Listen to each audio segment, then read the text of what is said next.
Hi welcome to Sakhi family. అందరూ ఎలా ఉన్నారు? నేనైతే సూపర్గా ఉన్నాను. ఈరోజు వరినూకతో ఉప్మా చేస్తున్నాను. రండి చూద్దాం దానికి ఏమేమి కావాలన్నది చూద్దానండి. ఉల్లిపాయలు, పచ్చిమిర్చి, కరివేపాకు, ఎండుమిర్చి, అల్లం తురుము, అలాగే శనగపప్పు, మినపప్పు, ఆవాలు, పెసరపప్పు, నూక, సరిపడే నీళ్లు. ఇప్పుడైతే ఆయిల్ పోసుకుందాం. అందులో శనగపప్పు వేసుకుని, శనగపప్పు పెసరపప్పు కూడా ఎక్కువ పడుతుందండి, టేస్ట్ బాగుంటుంది. కొద్దిగా మినపప్పు, ఆవాలు, అలాగే పెసరపప్పు. చూసారా, పెసరపప్పు ఎక్కువ వేస్తానండి, చాలా బాగుంటుంది ఇందులోకి టేస్ట్. అవన్నీ ఫ్రై అయ్యేదాకా ఒక్క నిమిషం వేయించి అందులో మనం కట్ చేసి పెట్టుకున్న ఉల్లిపాయలు, పచ్చిమిర్చి, కరివేపాకు, ఎండుమిర్చి, అల్లం తురుము కూడా వేసుకుని మగ్గించుకొని ఇప్పుడైతే ఒక కప్పు వరినూక వేసుకోవాలండి.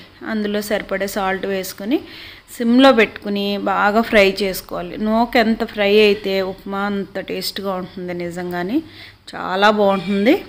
చూసారా, ఇప్పుడైతే ఒక కప్పు వరినూకకి 2 కప్పులు అయితే వాటర్ పడుతుందండి. అంటే 2 వంతులు, వంతుకి 2 వంతులు పోసుకొని ఈ విధంగా బాగా మిక్స్ చేసుకుని సాల్ట్ అది ఈ స్టేజ్లోనే సరిపోయిందా లేదని చూసుకొని కొద్దిగా నెయ్యి వేసుకొని సిమ్లో మగ్గించుకోవాలండి. హైలో అస్సలు పెట్టకూడదు. మీరు ఎంత సిమ్లో ఎక్కువసేపు మగ్గిస్తే అంత పొడి పొడిలాడితే అంత టేస్టీగా వస్తుంది.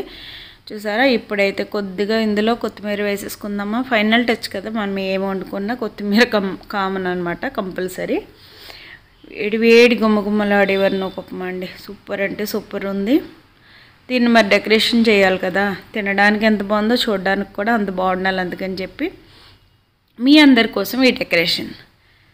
ఇప్పుడైతే దీన్ని ఇష్టమైన వాళ్ళు పెరుగుతో తింటారు, పంచదారతో తింటారు, ఆవకాయతో తింటారండి, ఎవరిష్టం వాళ్ళది. కానీ ది బెస్ట్ అంటే వరినూక ఉప్మాకి ఆవకాయని మించింది ఏదీ లేదు. అవి రెండు కలుపుకొని కొద్దిగా నెయ్యి వేసుకొని తింటే ఉంటుంది, సూపర్ అంటే సూపర్ ఉంటుంది. ఖచ్చితంగా మీరు అందరూ ట్రై చేయండి. నచ్చకపోతే కనుక నన్ను అడగండి. అంత బాగుంటుంది, అంత టేస్టీగా ఉంటుంది. ఆవకాయ వేసుకొని నెయ్యి వేసుకొని తినండి. తిని ఎలా ఉందో చెప్పండి.